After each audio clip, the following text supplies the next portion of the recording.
Assalamualaikum warahmatullahi wabarakatuh. Alhamdulillahirabbil alamin. Assalatu wassalamu ala asrofil anbiya'i wal mursalin wa ala alihi washabihi ajmain, amma ba'du.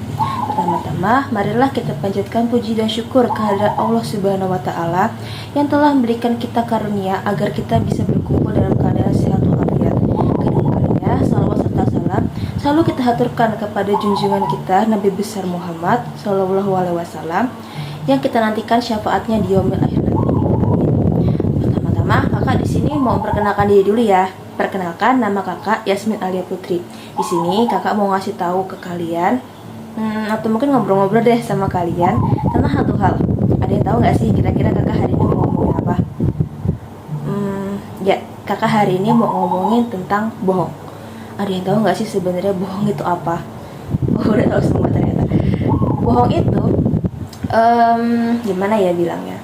Bohong itu adalah satu kegiatan di mana kita atau seseorang mengatakan atau melakukan hal yang nggak sesuai dengan kenyataannya. Lebih sering biasanya mengatakan sih nggak sesuai dengan kenyataannya. Misalnya gini nih, kalian diminta tolong sama ibu kalian buat beliin garam ke warung gitu. Kalian dikasih uang 5.000, sementara harga garamnya itu kan 2.000. Nah, terus ketika kalian pulang ke rumah, kalian ngasih kembalian ke ibu kalian cuma 2.000. Terus ibu kalian tanya dong, ini harga garamnya emang berapaan sih? Kok tumben kembalian cuma 2.000 gitu.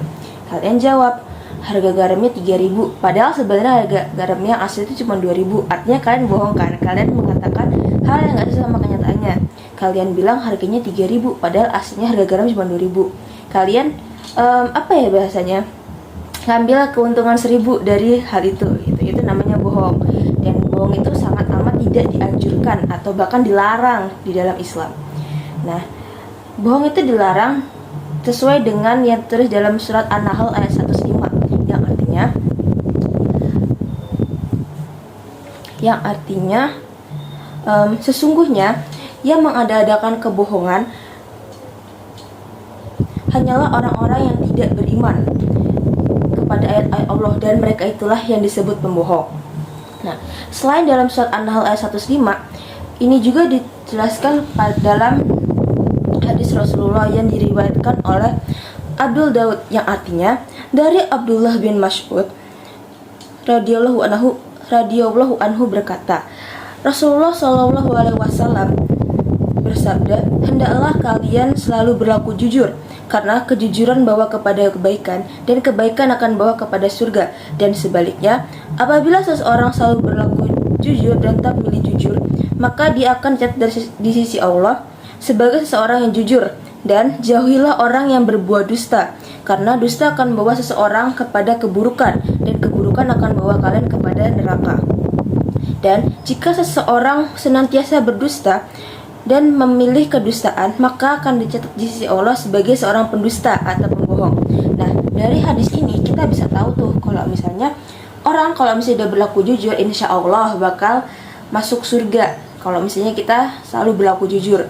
Nah, sementara kalau misalnya orang udah sekali bohong nih, bisa aja dia akan menimbulkan banyak masalah atau bakal melakukan banyak keburukan lainnya dengan awal dari kebohongan ini gitu. Jadi biasanya nih kalau kata orang-orang, kebohongan itu akan menimbulkan kebohongan yang lainnya, karena kebohongan ini bakal ditutupin lagi sama kebohongan-kebohongan lain gitu. Makanya Allah bersabda dalam hadis tadi itu, maksud saya Rasulullah bersabda kalau misalnya dalam hadis tadi, kebohongan itu akan bawa kepada keburukan dan keburukan akan bawa kepada neraka kayak gitu. Siapa sih di sini yang masuk neraka? Gak ada kan? Makanya itu disebut kalau misalnya ya sebenarnya kebohongan ini salah satu kayak cikal bakalnya keburukan-keburukan lain gitu. Makanya harus kita hindari. Terus sebenarnya apa sih ganjarannya kalau buat orang yang suka berbohong itu? Ada 3 ganjaran buat orang yang suka bohong. 1, azab yang pedih. Orang yang suka bohong itu bakal diberi azab yang pedih sesuai dengan yang tertulis dalam surat Al-Baqarah ayat 10 yang bunyinya yang artinya dalam hati mereka ada penyakit hati, lalu Allah menambah penyakitnya itu dan mereka mendapat azab yang pedih karena mereka berdusta. Nah, artinya kan kalau misalnya kita nih suka bohong gitu, entah kita bakal dapat azabnya itu di dalam dunia atau mungkin malah di akhirat gitu. Di dalam dunia mungkin kita dapat azabnya dengan orang-orang nggak percaya sama kita. Siapa sih yang mau percaya sama orang yang suka bohong gitu kan? Kita bakal kepikiran kalau mau percaya sama mereka, nanti kita dibohongin lagi gitu. Pokoknya orang-orang yang suka bohong itu biasanya nggak bakal dipercaya sama orang lain sih, karena ya siapa sih yang mau percaya sama mereka gitu. Mereka suka bohong, siapa tahu semua kata-kata yang keluar dari mulut mereka sekalipun itu benar, tapi karena mereka sering bohong, orang nggak bakal percaya sama mereka, karena ya mereka sering bohong gitu. Takutnya nanti kata-kata yang mereka keluarkan tadi walaupun itu benar, itu bakal dipikir sama orang lain kebohongan gitu. Kedua, mengurangi rezeki dan keberkahan. Yang ketiga, disiksa dalam kubur. Rasulullah SAW selalu memperingatkan umatnya untuk tidak berbohong karena siksa kubur sangat pedih, sesuai dengan hadis yang diriwayatkan oleh Bukhari yang artinya, aku melihat dalam mimpi ada 2 orang malaikat. Keduanya berkata, orang yang engkau lihat mulutnya dikoyak hingga telinga adalah seorang pembohong. Ia berbohong hingga kebohongan tersebut dibebankan kepadanya hingga mencapai ufuk. Maka dibuatlah ia diberi beban seperti itu hingga hari kiamat. Artinya, nanti ketika seseorang yang suka berbohong itu sudah meninggal, di akhirat nanti mulutnya ini bakal disobek sampai telinga sini. Dan itu nggak cuma berlaku sekali 2 kali, tapi itu bakal berlaku sampai di hari kiamat atau di hari akhir nanti. Bisa dibayangin tuh betapa seremnya orang yang suka bohong kayak gitu. Siksa nerakanya pasti sangat amat pedih gitu. Makanya kan kita nggak boleh berbohong gitu. Jadi setelah mendengar semua dari kakak ini, kira-kira masih ada nggak sih yang mau bohong di sini?